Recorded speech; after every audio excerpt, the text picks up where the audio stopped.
लिए रिकवर किया। अब ये जो व्हाइट सरफेस है, इस व्हाइट सरफेस के नीचे कैसा सरफेस था? ब्लैक। क्या आपको वो ब्लैक सरफेस नजर आ रहा है? नहीं आ रहा, नहीं आ रहा ना बेटे, ठीक है। तो देखो भाई हमने क्या किया, हमने ये अपने पास कोई एक सरफेस मान लिया, ठीक है बेटे, ये आपने कोई एक सरफेस मान लिया और इस सरफेस में से आपने इलेक्ट्रिक फील्ड लाइंस पास किए। बेटे कौन सी लाइन पास किए? Electric field lines. ये हो गए electric field line passing through this surface, ठीक है। अब बेटे ये इलेक्ट्रिक फील्ड लाइन है तो इस पॉइंट पे कुछ ना कुछ एरिया होगा, तो वो आपने क्या मान लिया? ds। और इनके बीच में एंगल कितना बना? थीटा। कितना बना भाई? थीटा। तो बेटे अब ध्यान से सुनना, इलेक्ट्रिक फ्लक्स फाई के हम दो डेफिनेशन बनाएंगे, एक आपका होगा थ्योरेटिकल, दूसरा आपका होगा मैथमेटिकल, ठीक है। बेटे थ्योरेटिकली हम बात करें तो आप ये कह सकते हैं electric flux passing through A given surface is equal to the number of electric field lines passing through it, ठीक है। यानी कि किसी भी सरफेस से आप जितने भी इलेक्ट्रिक फील्ड लाइंस पास करेंगे ना, तो बेटे वो क्या बनाएगा? वो बनाएगा इलेक्ट्रिक फ्लक्स। ये तो हो गया थ्योरेटिकल डेफिनेशन। अब बात करते हैं मैथमेटिकली। बेटे मैथमेटिकली जो इलेक्ट्रिक फ्लक्स है वो किसके इक्वल होगा? Mathematically electric flux is equal to the dot product of electric field E and area vector ds, ठीक है। Mathematically electric flux is equal to electric field E and area vector ds, दोनों को क्या होगा बेटे? Dot product, ठीक है। जब आप डॉट प्रोडक्ट को रिप्लेस करेंगे तो यहाँ पे एंगल यूज करेंगे, एंगल आपका क्या होगा? E ds cos theta. बेटे मीनिंग आ रहा है समझ में? ठीक है भाई। बेटे जब आप डॉट प्रोडक्ट को रिप्लेस करेंगे तो एंगल आएगा cos का, ठीक है। जब क्रॉस होगा तो क्या आएगा? साइन। सो ये आपका होगा electric flux phi is equal to ds cos theta. ये बात समझ में आ गई, ठीक है। अब हम बात करते हैं इलेक्ट्रिक फ्लक्स। ये आपके पास जो फील्ड है, this field is said to be uniform electric field. अब बेटे मान लो आपके पास नॉन यूनिफॉर्म है, ये फील्ड कैसा है? Uniform, uniform electric field. अब हम बात करते हैं नॉन यूनिफॉर्म फील्ड की। तो बेटे नॉन यूनिफॉर्म फील्ड कुछ ऐसा होगा, in non uniform electric field, ठीक है। तो बेटे नॉन यूनिफॉर्म फील्ड कैसा होगा? वो कुछ ऐसे होगा,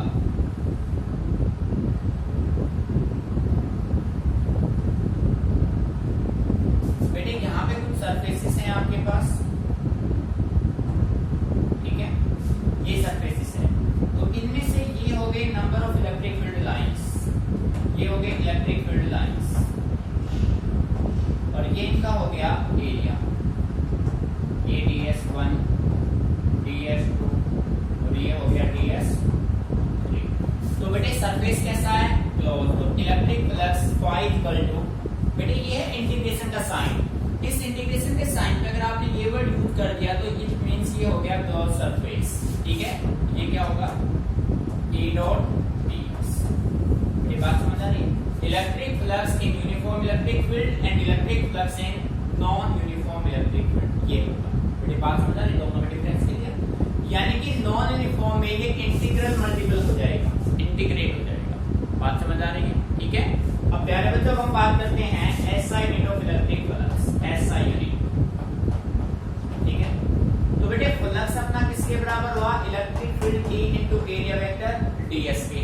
अब जैसा कि आप जानते हैं बेटे इलेक्ट्रिक फील्ड अपना क्या होता है? फोर्स अपॉन चार्ज और इनटू में एरिया ds। तो देखो बेटे ध्यान से, फोर्स का न्यूटन, चार्ज का पर कूलम, ds का मीटर स्क्वायर। बेटे बात समझ आ रही है? बेटे इलेक्ट्रिक फ्लक्स का SI यूनिट क्या होगा? न्यूटन पर कूलम मीटर स्क्वायर, ठीक है। अब हम बात करते हैं क्वांटिटी कैसा है, इलेक्ट्रिक फ्लक्स क्वांटिटी कैसा है, ठीक है। तो बेटे डायरेक्शन को ऑब्जर्व मत करना, आप डायरेक्शन को मत देखना, आप किसको ऑब्जर्व करना? डॉट प्रोडक्ट को। So we can say write here electric flux is a scalar quantity. कैसा क्वांटिटी बेटे? Scalar quantity. अब आपसे पूछा जाएगा why, then your answer will be because of dot product, ठीक है। Electric flux is a scalar quantity because of dot product, ठीक है। बेटे इसके बाद आपसे पूछा जाएगा इसका डायमेंशनल क्या हुआ है, तो बेटे डीएफ यहाँ से आप बना दोगे, फोर्स का होता है m1 l1 t-2, चार्ज का होता है 80 और बेटे ds का होता है l2। मीनिंग आ रहा है समझ में? तो इसका डीएफ क्या बनेगा भाई, m1 l3 t-3 a-1। This is your required result. बेटे कंसेप्ट को अच्छे से समझना है। What is electric flux, it's SI unit, quantity, dimensional formula. ठीक है, मीनिंग क्लियर? ये होगा यूनिफॉर्म फील्ड में, ये होगा नॉन यूनिफॉर्म फील्ड में।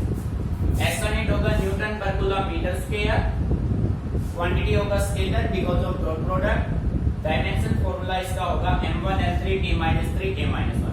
बेटे what is electric flux, give its SI unit. ये question CBSE minimum 5 to 6 times हो चुका है।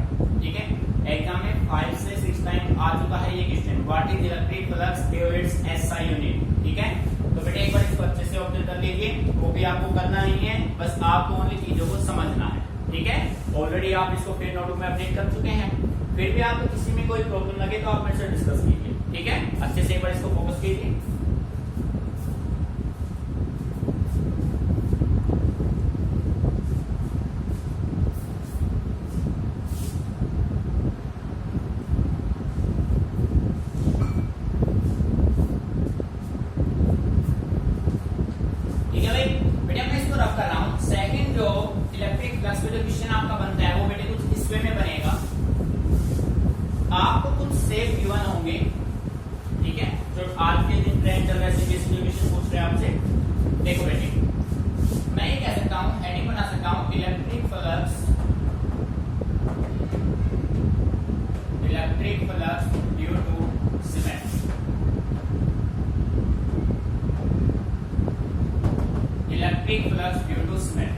ठीक है बेटे, आपके पास कुछ शेप्स होंगे, उन शेप्स का आपको निकालना होगा इलेक्ट्रिक फ्लक्स। बेटे ध्यान से सुनना है, यहाँ से 1 मार्क सीबीएसई डेफिनेटली आपको देने वाला है। ठीक है, देखो सबसे पहले हमने एक शेप बनाया,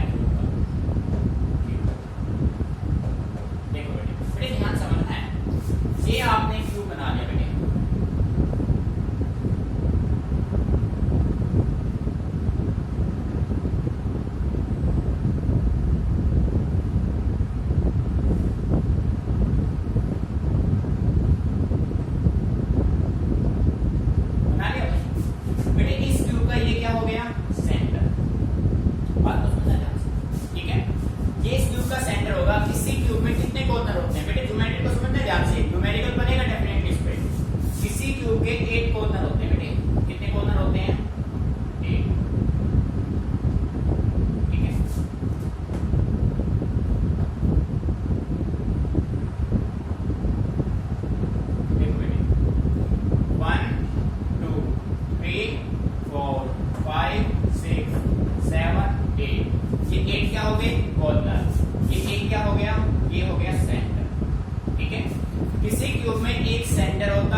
Electric flux at each face of a tube। ठीक है, तो बेटे इसके बाद एक टॉपिक और स्टडी हम के बेस में हम इन सबको सोल्व करेंगे। ठीक है, तो आपको ध्यान रखना है बेटे कितने फेस की बात कर रहा है, ईच फेस, एक फेस की वैल्यू भाई एक फेस का सेंटर पे होगा q upon epsilon not. Total face कितने हैं 6, तो बेटे आंसर क्या होगा q अपॉन 6 एप्सिलॉन, यानी कि 6 में से कितना 1, 6 फेस में से 1 फेस की हम बात कर रहे हैं। ठीक है, उसके बाद देखो बेटे, उसके बाद हम बात करेंगे electric flux at centre of q, centre of q। सो प्यार बच्चों सेंटर कितना होता है 1 होगा, तो इसका रिजल्ट क्या होगा q अपॉन एप्सिलॉन नॉट। ठीक है, इसके बाद हम कह सकते हैं at each corner, at each corner. So प्यारे बच्चों कॉर्नर टोटल कितने हैं 8, अब 8 में से कितना 1 ईच कॉर्नर, तो इसका जो इलेक्ट्रिक फ्लक्स होगा वो क्या होगा q अपॉन 8 एप्सिलॉन। बड़े मीनिंग आ रहे हैं समझ में। ठीक है, तो देखो ईच फेस का डायग्राम अगर आप बनाना, ये तो डायग्राम हो गया सेंटर का, अब ईच फेस का बनाना चाहे तो इसका डायग्राम आप ऐसे बना दोगे, ये हो गया ईच फेस, ईच फेस। ठीक है बेटे, मीनिंग आ रहा है समझ में। ठीक है, उसके बाद आपसे पूछा जाएगा, उसके बाद देखो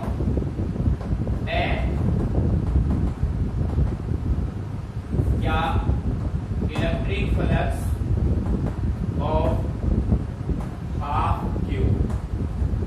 बेटे बात को समझना, हाफ क्यूब का क्या होगा बेटे, कंप्लीट क्यूब का क्या है q अपॉन एप्सिलॉन नॉट है। ठीक है, तो हाफ क्यूब का क्या होगा 2 पार्ट्स में डिवाइड कर दो, तो इसका इलेक्ट्रिक फ्लक्स होगा q अपॉन 2 एप्सिलॉन। ठीक है, और यहाँ पे चार्ज कितना रख दिया रख दिया। ठीक है बेटे, काफी इंपोर्टेंट क्वेश्चन है, अच्छे से इसको नोट करना है, नोट आपने नहीं किया है तो आपसे पूछा जाएगा electric flux due to symmetry, उसमें अपने पास होगा फर्स्ट होगा क्यूब पे। अब जैसा कि आप जानते हैं किसी भी क्यूब में एक सेंटर होता है, 8 कॉर्नर होते हैं, 6 फेस होते हैं। ठीक है बेटे, 6 फेस हैं, तो ईच फेस का पूछा जाए तो बेटे q upon 6 epsilon not, centre पे q upon epsilon not, half cube का पूछा जाए q अपॉन 2 एप्सिलॉन नॉट, और बेटे ईच कॉर्नर पूछा जाए q अपॉन 8 एप्सिलॉन नॉट। अच्छे से इसको समझना है। ठीक है, नोट इट डाउन केयरफुली।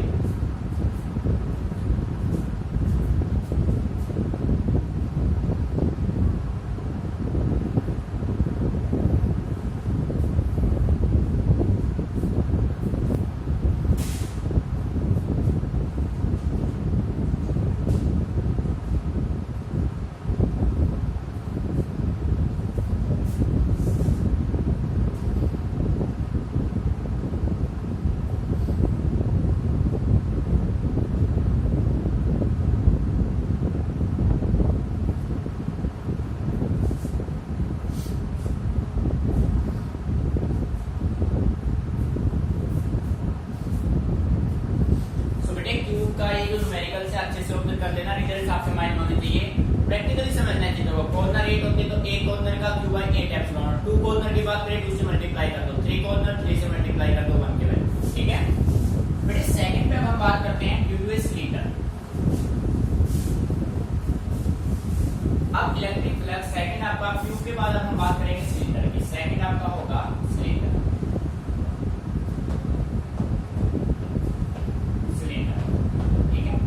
ये आपके पास कोई सिलेंडर हो गया, इसमें दो पॉसिबिलिटी आप बनाएंगे। ठीक है, सेफ देखो आप कंसेप्ट, इसके दोनों एंड ओपन है, दोनों एंड क्या है ओपन। ठीक है, इसका जो इस सिलेंडर का इसका चार्ज कितना मान लिया भाई q, तो इसका जो इलेक्ट्रिक फ्लक्स होगा वो फाई किसके बराबर होगा q अपॉन एप्सिलॉन। ठीक है, बात को समझना ध्यान से। अब वन एंड इसका क्लोज हो, फिर वन एंड क्लोज। बेटे एग्जाम में आपको ज्योमेट्री को समझना है, ज्योमेट्री गिवन नहीं होगी तो आपको लैंग्वेज को समझना है। क्वेश्चन की लैंग्वेज क्या है ये देखो, सेकंड लैंग्वेज ये बनेगा इसका।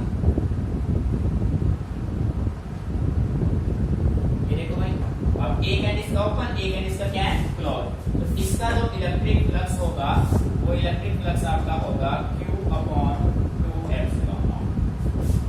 मीनिंग आ रहा है समझ भाई?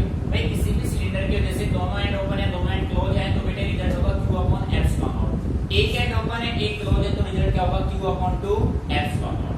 ठीक है, इसके बाद बेटे हम बात करते हैं पॉइंट नंबर 3 पे, स्फीयर, स्फेरिकल सरफेस। किसी भी स्फेरिकल सरफेस का इलेक्ट्रिक फ्लक्स क्या होगा? तो बेटे फर्स्ट कंडीशन इसमें भी देख लो, अगर ये शेप है, बिल्कुल स्फेरिकल है, ये शेप है, यहाँ पे चार्ज रखा हुआ है, तो इसका जो इलेक्ट्रिक फ्लक्स होगा वो होगा आपका Q upon epsilon not. Q upon epsilon not. अगर बेटे आपके पास हो हेमिस्फीयर,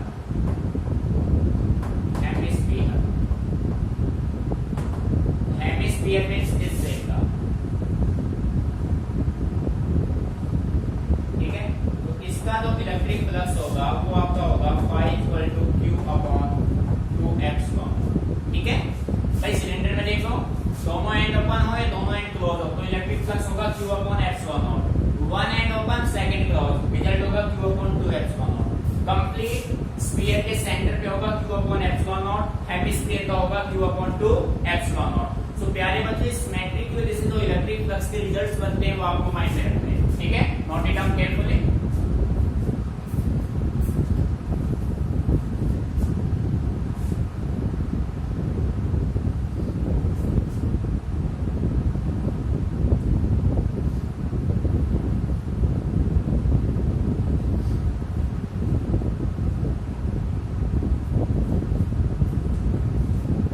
ठीक है, इस सिमेट्री को अच्छे से समझना है आपको, फिर इनके बेस पे न्यूमेरिकल्स हम करेंगे। आप देखो बेटे जब जो ये एप्सिलॉन नॉट वर्ड कहां से आया, इसकी अब हम बात करते हैं। इसके लिए अपने पास एक थ्योरम बना जो कि काफी इंपॉर्टेंट टॉपिक है बेटे। नेक्स्ट टॉपिक अपना है गॉसेस लॉ, और we can say that theorem, Gauss's theorem. बेटे केयरफुली सुनना, गॉसेस थ्योरम या गॉसेस लॉ ये कहता है the total electric flux passing through a close surface of any shape. आपके पास एक क्लोज सरफेस होना चाहिए। सरफेस कैसा होना चाहिए? क्लोज। चाहे उस सरफेस की शेप कैसी भी हो, स्फेरिकल, सिलिंड्रिकल या कोई भी कैसी भी शेप हो, ठीक है, बट शेप पर वो होना चाहिए क्लोज। अब उससे तो टोटल इलेक्ट्रिक फ्लक्स आप पास करेंगे ना, वो 1 अपॉन एप्सिलॉन नॉट टाइम्स होगा उसके टोटल चार्ज का। देखो बेटे मैथमेटिकली समझो ध्यान से, आपने ये किसी भी शेप का ये एक सरफेस ले लिया। बेटे सरफेस कैसा है? This is an close surface. ये आपने क्लोज सरफेस ले लिया, किसी भी शेप का ले लिया, और यहाँ पे आपने कितना चार्ज रखा? Q रखा। ठीक है, let us consider a close surface of any shape. ठीक है, अब ये डेफिनेशन ये कहता है electric flux by E, the total electric flux passing through a close surface. बेटे ये देखो इंटीग्रेशन का साइन ये किसको रिप्रेजेंट कर रहा है? Close surface. ठीक है, और इलेक्ट्रिक फ्लक्स अपना क्या होता है? E dot ds is equal to 1 upon epsilon naught times the total charge enclosed within it. बेटे ध्यान से definition, according to Gauss's law, the total electric flux passing through a closed surface of any shape is equal to the 1 upon epsilon naught times the total charge enclosed in it. और इसमें कितना charge enclosed है? Q enclosed है। ठीक है, तो बेटे mathematically और हम इसको राइट कर सकते हैं phi E is equal to closed surface EDS is equal to Q upon epsilon naught. This is your required result. ये बात समझ में आ रही है? गॉसेस लॉ ये कहता है total electric flux phi EDS किसके बराबर आना चाहिए? Q upon epsilon naught। ठीक है बेटे, इसी के बेस पे आपने electric flux due to symmetry को सोल्व किया था, क्योंकि आपके पास जो भी सरफेसेस थे, क्यूब लगा लो, सिलेंडर लगा लो, स्फीयर लगा लो, सभी क्या थे? क्लोज सिस्टम थे। ठीक है, मैंने कहा है समझ में। अब बेटे हमें ये प्रूव करना है कि total electric flux Q upon epsilon not होता है। ठीक है, मैंने कहा है समझ में। अब मैं इसका करता हूं प्रूफ। देखो बेटे ध्यान से, यहाँ पे अब हम करते हैं इसका प्रूफ, हमें ये प्रूफ करना है, ठीक है। देखो बेटे एक इक्वल कौन सी ऑब्जर्व करना है आपको। बेटे इसको प्रूव करने के लिए मैं मान लेता हूं, late us consider a closed spherical surface. मान लिया, बेटे ध्यान से सुनना है, मैंने एक क्लोज्ड स्फेरिकल सरफेस अज्यूम कर लिया जिसके सेंटर पे ये है centre of closed spherical surface, ठीक है। अब मैंने इसमें से इलेक्ट्रिक फील्ड लाइन पास की है, बेटे कौन सा लाइन पास की है, इलेक्ट्रिक फील्ड लाइन मैंने यहां से पास की, मैंने कहा है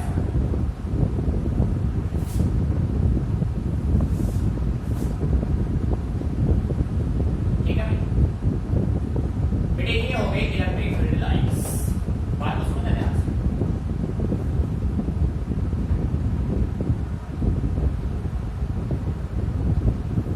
ये हो गई electric field lines.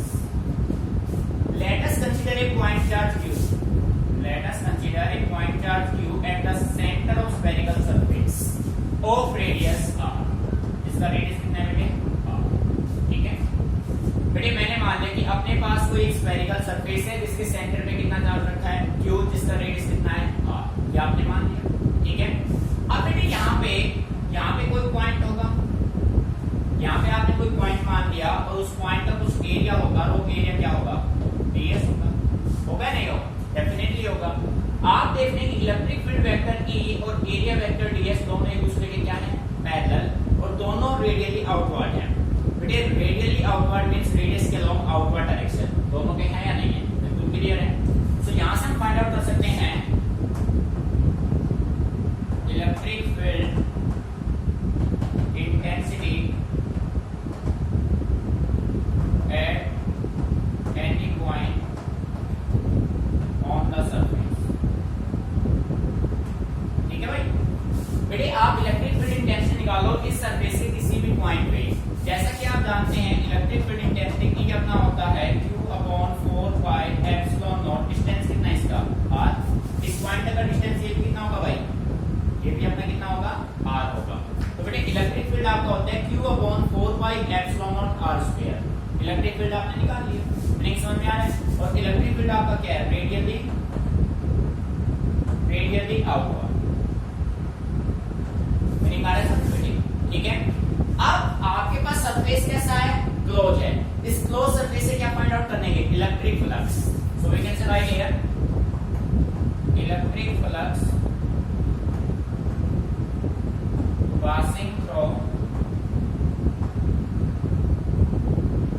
passing through this closed surface, ठीक है। तो बेटे इलेक्ट्रिक फ्लक्स आपका होता क्या है, phi is equal to surface है closed E ds, बेटे ये होता है ना, अरे हाँ या ना, ठीक है।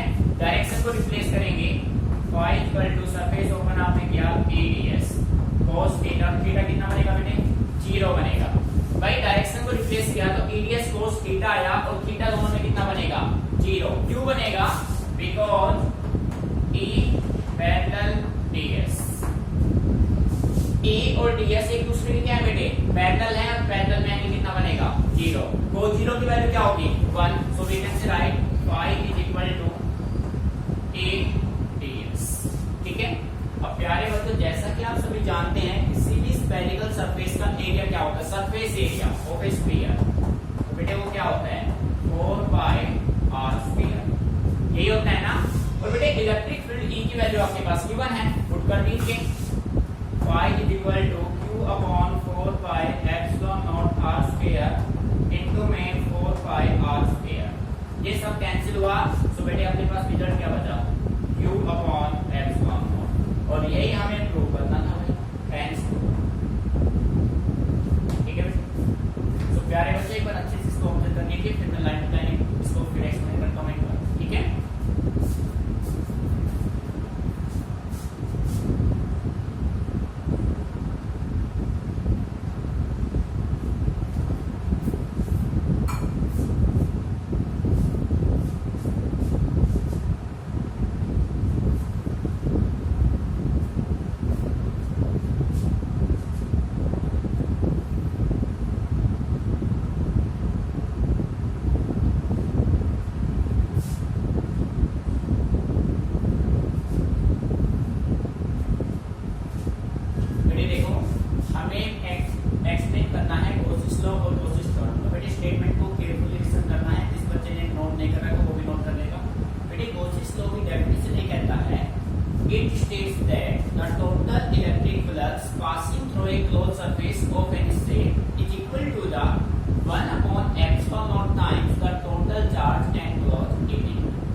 इक्वल टू 1/ε0 इनटू चार्ज क्या है Q। तो बेटे ये रिजल्ट आपका बनेगा। अब हम इसको प्रूफ करते हैं, ठीक है भाई, कोशिश करो उनको हमें प्रूफ करना है। तो हमने इसके लिए क्या किया, late us consider A point charge Q is placed at the centre of A spherical surface of radius r। भाई सबसे पहले हमने एक स्फेरिकल सरफेस लिया जिसका रेडियस है r। अब उसके सेंटर पे हमने एक चार्ज क्या रख दिया, Q रख दिया। फिर हमने इस स्फेरिकल सरफेस में से इलेक्ट्रिक फील्ड लाइन पास की, ठीक है बेटे। और फिर आपने क्या किया, इस स्फेरिकल सरफेस पे कहीं भी आपने एक पॉइंट मान लिया, ठीक है, और उस पॉइंट का ds और इलेक्ट्रिक फील्ड एक दूसरे के क्या होंगे, पैरेलल होंगे, ठीक है बेटे, बात समझ आ रही है। तो यहाँ से हमने अब फाइंड आउट कर लिया इस पॉइंट पे electric field. Electric field intensity अपना होगा Q/4πε0r², जो कि रेडियली क्या है, आउटवर्ड, हाथ की तरफ लगी हुई है। फिर हमने क्या किया, हमने इस क्लोज सरफेस से क्या निकाल लिया, electric flux. Electric flux passing through this close surface को आपका होगा EDS। आपने डायरेक्शन को सोल्व किया तो अपने पास बना EDS cos थीटा। और बेटे आप देख रहे हैं कि E पैरेलल है DS के, तो एंगल कितना बनेगा, 0। और cos 0 की वैल्यू क्या होती है बेटे, 1। सो E क्या हो गया, DS। अब DS है आपका एरिया, और एरिया किसका निकालना है, इस स्फीयर का। और जैसा कि आप जानते हैं स्फीयर का एरिया होता है 4πr²। और बेटे इलेक्ट्रिक फील्ड की वैल्यू आपने यहाँ से पुट की, ये सब कैंसिल हो गए, अपना रिजल्ट क्या बना, Q/ε। This is your required result. बेटे फिर भी आपको कोई प्रॉब्लम लगे तो आप डायरेक्टली में से समझ सकते हैं, बोल सकते हैं, ठीक है, अच्छे समझो इसको, क्लियर। अब देखो, अब सेकंडली बेटे इलेक्ट्रिक फ्लक्स पे किस टाइप के क्वेश्चन अराइज हो सकते हैं उसकी हम बात करते हैं, ठीक है। देखो ध्यान से, अब मैं इसको रख कर रहा हूँ भाई,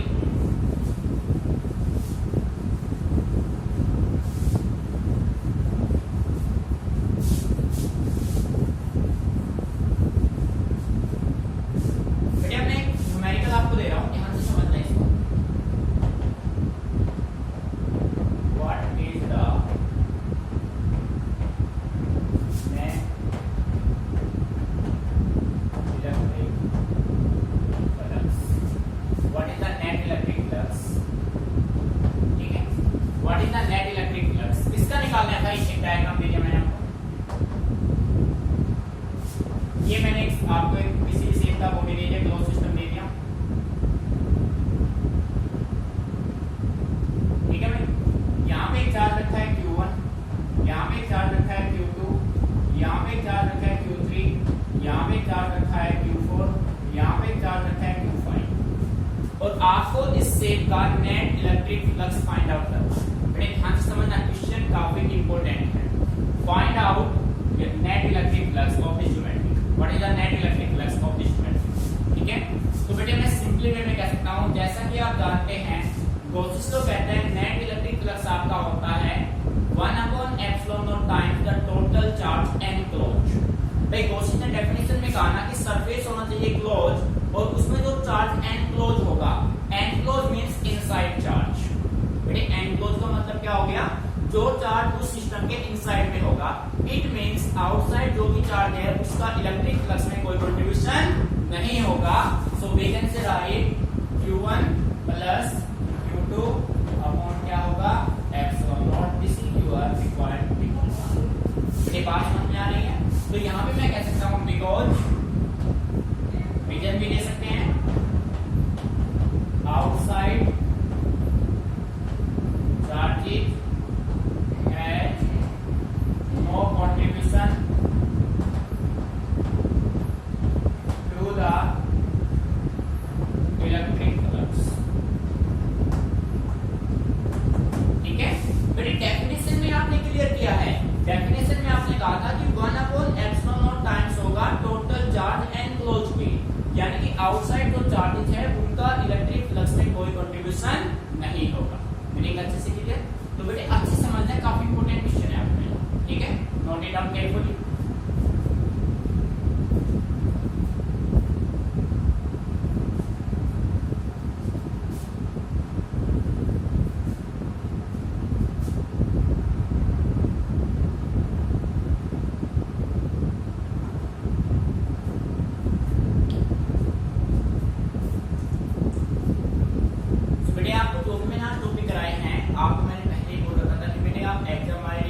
या 10 इयर्स या टुगेदर विद फिजिक्स, इनमें से कोई भी अरेंज कर लो। अब आपको जो आज मैंने टॉपिक कराए हैं उनसे रिलेटेड न्यूमेरिकल्स आपको अप्लाई करने हैं। किसी में प्रॉब्लम आती है तो आप मेरे पास उनको फॉरवर्ड कर दीजिए, ठीक है। इलेक्ट्रिक फ्लक्स के न्यूमेरिकल जो भी आपके पास है सभी को आप इंप्लीमेंट कीजिए। किसी भी न्यूमेरिकल में आपको कोई भी प्रॉब्लम आती है तो आप डायरेक्टली मेरे पास उसको फॉरवर्ड कर दीजिए, ठीक है। तो बेटे इस कंसेप्ट को अच्छे से रिवाइज करना है, यहाँ से डेफिनेटली एक क्वेश्चन सीबीएसई पूछेगा, डेफिनेटली आएगा, ठीक है बेटे। कंसेप्ट को अच्छे से आपको समझना है, क्लियर।